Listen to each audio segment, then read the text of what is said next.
What does the road to victory look like for the Miami Dolphins in Week 4 against the New York Jets? I'm glad you asked. We're getting into it here today on Locked On Dolphins.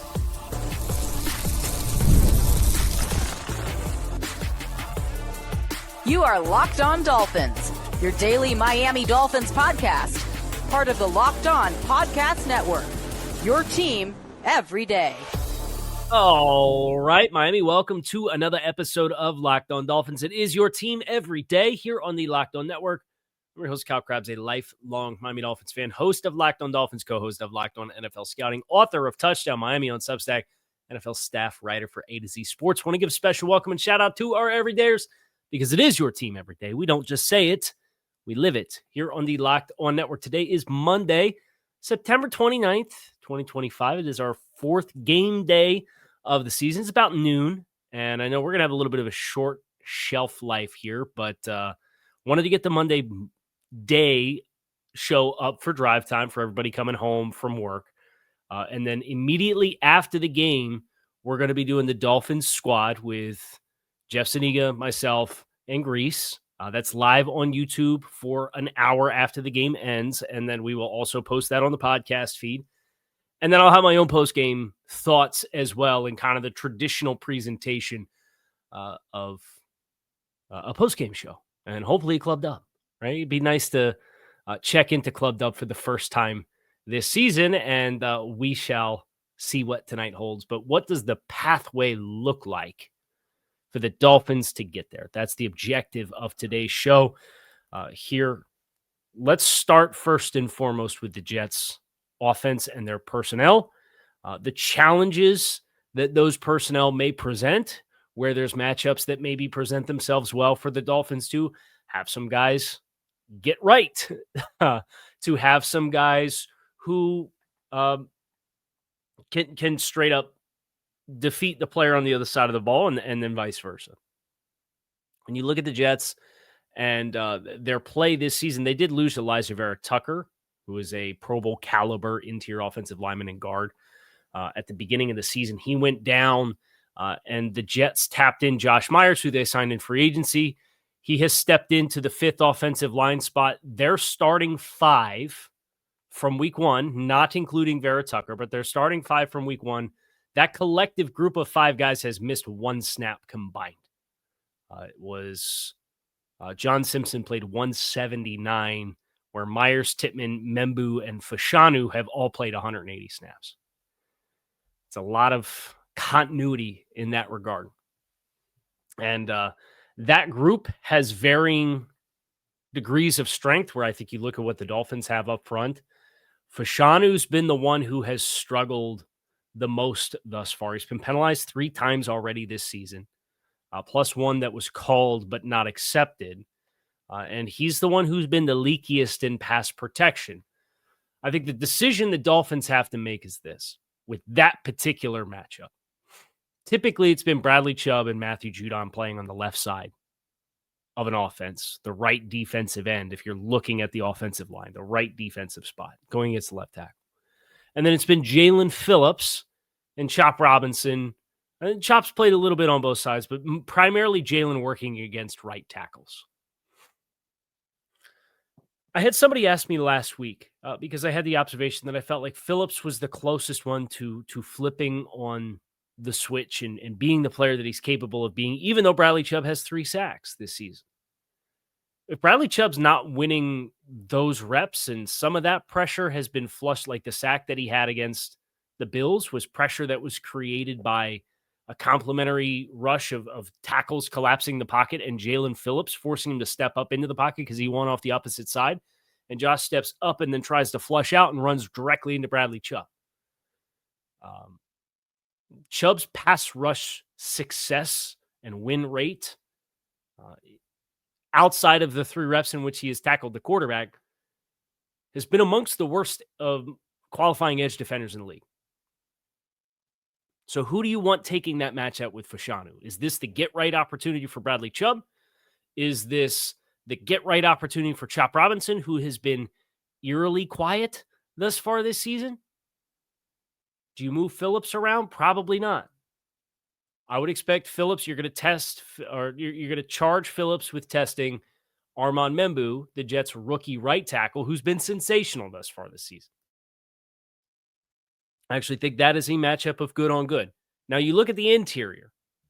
John Simpson, their left guard, is a power player, whereas Joe Tippmann and Josh Myers, Tippmann's well-rounded player. Myers is not an overwhelming power player. So whoever is getting the center turned their way is probably going to have to try to do something very similar to what the Dolphins tried to do against the Bills with their defensive tackle rush, which is we want to collapse the pocket, but we want to keep extension and we want to compress the pocket. That's the concern that I have against going against Justin Fields at quarterback is if you get too aggressive and you throw inhibition to the wind and you try to charge upfield and you try to make these plays and you're reckless with your rush lanes, this is a guy that could tear you a new one with it. Right. Remember the game against the Bears in 22. The Dolphins won that game. Jalen Phillips had the block punt that was ran back for a touchdown. I think Van Ginkel ran the touchdown back. But it was the shootout game. I think it was 38-35 was the final score of that contest. Justin Fields, it was Mike McDaniel on the sideline yelling at Fields to stop it and stop running. The Dolphins have personnel to provide some answers in that regard when the Jets have the ball, but what is their ability to get those guys on the field and do the right things and space the back end the right way and have complementary rush? That's been all the problems, right? So how much improvement can you make across 11 days from the week 3 game on the short week to now playing on Monday Night Football, having 3 weeks of game tape to self-scout yourself and apply your lessons? What kind of buttons can we push to get the right combination of linebackers out there and get Willie Gay on the field more? I think Willie Gay could be a really essential kind of player in a matchup like this, because when the Dolphins called the spy against the quarterback spy against the Bills, it was Tyrell Dotson that was out there on the field, and he didn't stand a chance. Josh Allen juked him out of his job. Those are the kinds of things that you have to, I think, reconcile. Because when you look at beyond the trenches, where I think if you get Jordan Phillips matched up one-on-one with Josh Myers and you go base defense, if the Jets want to go heavy and they want to play 2 tight ends, they don't really play fullback. Andrew Beck's their fullback. He's played 14 snaps thus far this season.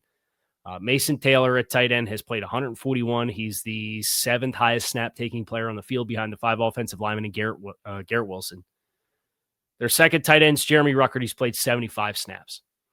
That is more, that is more than the third wide receiver. It's a push. It's about 50-50 second tight end, third wide receiver, with very little 21 with a fullback.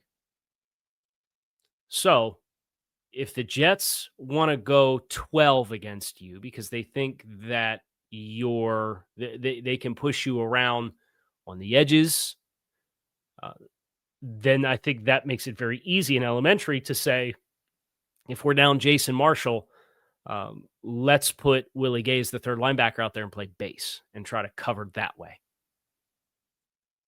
And I think you can match pretty well. But I would assume the Jets would look at your situation and feel more keen to try to attack the nickel, whether that's a big nickel with a safety and those matchups, and kind of dictate man zone press coverage rules based off where they put Garrett Wilson. If they put Garrett Wilson in the slot, who's over top of him, that's going to tell you a lot about the coverage shell. You're going to have a tell in that regard right now. That's how I would assume with the injury to Marshall, how they would like to play this game and try to challenge the Dolphins defensive front to say, hey, we think we can block you with 6 in the core, and we're going to be +1 in the run game because we got Justin Fields. Like, if the game script goes a certain kind of way, that's going to be problematic for Miami. It comes down to Justin Fields and what decisions he makes outside of running. As a passer, how does he execute the offense, and which of their skill players can win matchups? I think that's one thing Miami does have going for them, is their secondary matched up against people not named Garrett Wilson. You don't have a lot of man beaters right now. You don't have a lot of explosiveness right now. Now, Arian Smith's an explosive player, but he's a rookie. right? Josh Reynolds is not a very explosive player. Their backs out of the backfield can be dangerous players, but they're more physical players. Isaiah Davis is a good pass game player,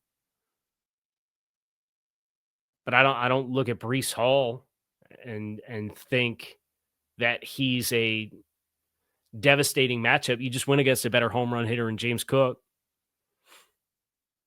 Now, he's got some explosiveness to his game, but the application of it hasn't always been great. So I think that's the matchups for Miami's defense against the Jets offense. Is you got to figure out when they go 11 personnel, what are your answers and who are you playing in the nickel and what kind of tells are you willing to give? And then who's playing over top of left tackle? Those are the big ones for me. We're going to get into when the Jets are defending the Dolphins next here on Locked On Dolphins. So make sure you guys stick with us. Today's episode of Locked On Dolphins is brought to you by Prize Picks. Every day we make decisions, but on Prize Picks, being right can actually get you paid. Don't miss the excitement of this football season with Prize Picks, where it is good to be right. Playing Prize Picks is such a fun, simple way to add excitement to football. You just pick more or less on player projections like Josh Allen's passing yards or Saquon Barkley rushing for a touchdown or not, and you are in the game. And it's also fun to follow other players in the app and copy their lineups. You could do so with just a few taps of your thumb.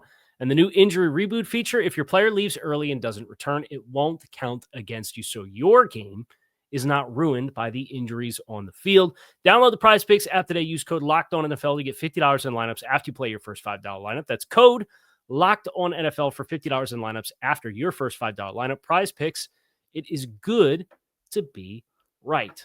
Guys, you've probably heard of Viagra or Cialis. Maybe you've even tried them for yourselves.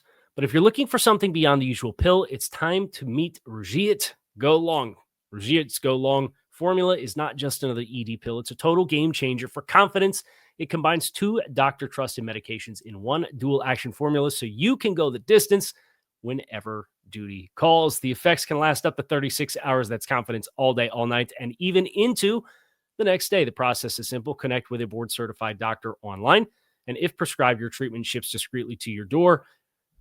Ready to level up your confidence in the bedroom? Head to Rugiet.com and use promo code LOCKEDONNFL for 50% off your first order. That's RUGIET.com. Promo code LOCKEDONNFL for 15% off your first order. Make sure to use our code so that we know we sent you. The Dolphins offense when the Jets are on the field. It's been a very mixed bag for New York. In the same way that the Dolphins have. I look at the top snap takers on the team and knowing that Quincy Williams, 5th highest snap taker on the defense, is out, right? That's a loss for the Jets. Jermaine Johnson, dealing with injury, will not be out there on the field. Your weapon players to know is Jamien Sherwood at linebacker, really dynamic, explosive player, former safety. Andre Cisco on the back end. Very good ball skills. Not a very persistent tackler, though. 25% missed tackle rate for Andre Cisco is an area where if you get that last line of defense, if you can get a couple of balls kind of in the intermediate area of the field, and the Dolphins have not been good at doing so this year, but if you can recapture some of that, and if you can get that one-on-one opportunity with Cisco, you could potentially break some gainers and some explosive plays in that regard. Brandon Stevens, the other corner, has also played 203 snaps. Those are the 3 players, Sherwood, Cisco, and Stevens, that have played every defensive snap thus far for the Jets. Stevens has been underwhelming, would probably be the appropriate way to phrase it. Opposing teams, when targeting Stevens in coverage, averaging 131.7 passer rating against. So that's kind of where your eyes light up when you see a matchup like that with a guy that's guaranteed to be out there as the other outside corner. When you got players like what the Dolphins have, and with the loss of Quincy Williams, I think it's fair to kind of look at what the Jets have at linebacker, whether that's McCrary Ball, who's played 77 snaps, whether that's Maioga from University of Miami. If those guys are out there, those are the Devon Achane matchups. So everything with the Jets from a passing game perspective, you want to selectively take your leverage shots at Sauce Gardner. Is he going to travel with Tyreek? Is he going to travel with Waddle? Is he going to play one side? How's that going to go, right?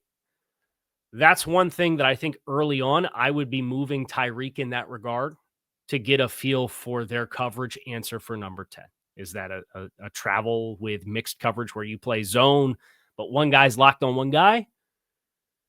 Is that they're just going to play the defensive structure as it is? Like that would be my mission on my early possession if I were Mike McDaniel. Get that answer, because that how they choose to play you there, that's when you could start to play the chess match with Achane and Waddle and Tyreek Hill and triangulating those players, right? Sauce Gardner had the concussion protocol scare, otherwise is fine.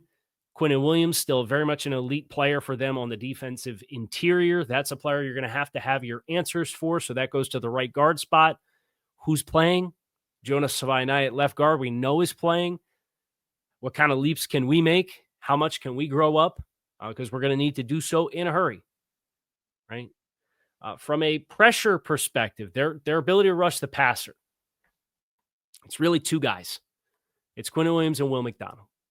Now, when you have just two, because the rest of it is Jermaine Johnson, who's injured, it's Ja'Wan Briggs, it's Harrison Phillips.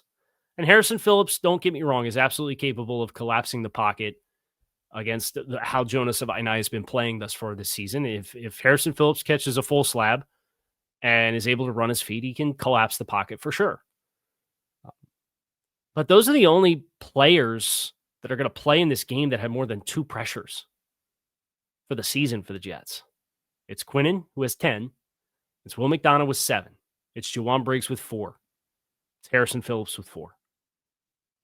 That's really the guys that you have to have answers for based off of the production thus far. Now, Tyler Barron, who's a familiar name for Canes fans, he's on this roster. He's played in 2 games, 32 snaps defensively. Michael Clemens is very quickly working his way out of favor with the new coaching staff. He's driving him nuts, and he's not played well. And he's not tackling well either. He's missed 40% of his tackle attempts through 3 games and 110 snaps. Do they blitz you? Miami's traditionally done well to have answers for the blitz against the Jets. This to me is, you got to grow up in a hurry on the interior, and you got to trust, whether that's throwing a tight end or throwing a back with chip releases, you got to throw a little extra attention at Will McDonald to help slow him down. Now, that's a player you can absolutely run the ball at. And there's no freaking excuse not to strap the hell up, put a tight end over top of him on that side of the ball, and run the damn ball. Excuse my French. But that's a player who, he's light, he's lean, he's explosive. But you run some combinations at him, that's how you slow that down. I think this is a great spot for some true, and I'm going to keep asking for it because I really think it's the answer. Not the answer, but a answer to your problems. 21 pony, which is 2 backs, and both the backs are running backs, not a fullback on the field. Use Devon Achane as the slot guy. Use Devon Achane as the move guy. Go shotgun with offset back on either side and do whatever motion mechanics you want. But you get Devon Achane as fast motion out into the flat, and then you hit him with inside zone.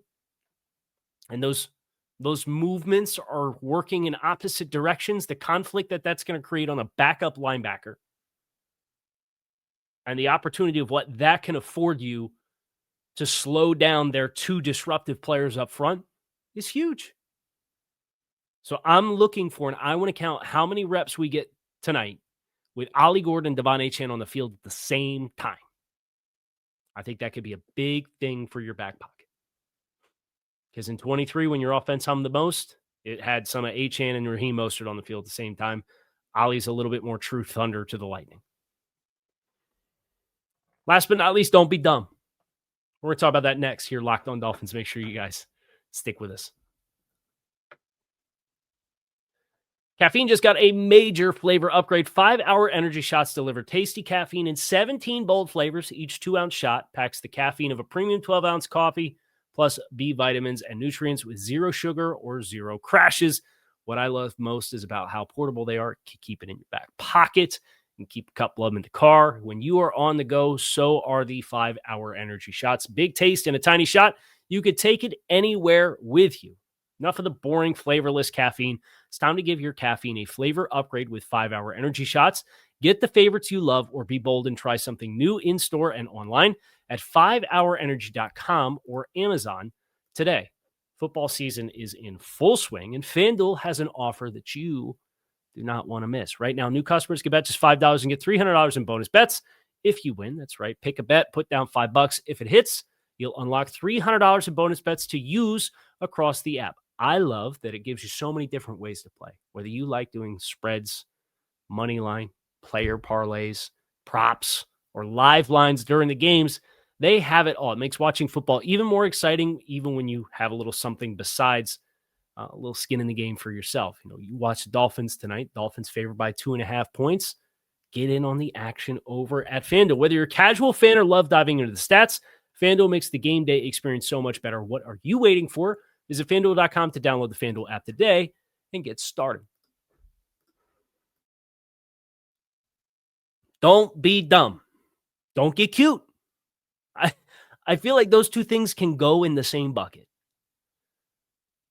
One of the things that I appreciated about the effort in week 3 in a loss was some of the things that have been a constant source of strain for the fans watching this team. They weren't problems in week 3. Oh, well, we're breaking the huddle late. We're doing too much. Though he was much better in that regard as far as the approach to lining up and playing. Right now, I still think we probably got away from the run a little bit too much, especially in the middle 2 quarters of the game. Became very infrequent and erratic at times. Oh, but at the end of the day, you had a very solid production on the ground. You had a physical element, free Ollie. Ollie Gordon got suspended $5,000 for putting his shoulder pad down and making contact with his helmet on a defender who dropped his head to try to hit him. Ollie did nothing wrong. Free Ollie. That came through on Saturday that Ollie Gordon got suspended $5,000 for week 3. Don't regress. Don't say, oh, well, we're at home. We can put everything back in. We can try to be all the things that we want to be. I think you have some stuff that can work for you. And I do think you have more talent, raw talent, than what has been applied. And instead of putting more layers through it to try to create more work before the snap and confirmation after the snap, I would love to see you just line up and play. Right? And I think this is a matchup in particular where I don't look at what the Jets have and say, man, if you don't come out and execute, you're just not good enough to win the game. There's going to be games that the Dolphins play this year where you look at the opponent on the other side of the field and say, man, we're outgunned here. This is not one of those games. The Jets have good players. The Jets have Quinnen Williams. The Jets have Garrett Wilson. The Jets have some good offensive linemen like Membu and Tippmann. Breece Hall's an effective back. Braylon Allen's a load to tackle. Jamien Sherwood was an excellent linebacker. Would love to sign him in free agency this year. Got a big-time contract. I think it was $12 million a year. Sauce Gardner's a great corner. But the Dolphins have good and great players too. And if you just execute, I think you can have a plan without all of the extra stuff. That is, to me, the formula to winning this game. Kind of went through some of the matchups, things that I think could tilt this game one way or another. But I got to get out of here. I want to get the show up for you guys in time for your drive home so you have something to get ready for the game itself. The Dolphins, Hard Rock Stadium, rivalries uniforms, these new uniforms with Nike. They'll be wearing them tonight, hoping they look good on TV and hoping the product looks good on TV. As I said at the top of the show, the Dolphins squad with Jeff Saniga and Jim Grease and myself will be on live on YouTube for an hour after the game. Then it will go up on your podcast feed, and then I'll do my own post-game show shortly thereafter. So you have all of that to look forward to tonight. Just hoping the Dolphins get one done. Kyle Krabs, keep it locked in right here on Locked On Dolphins. I'm out of here. I'll talk to you all again soon.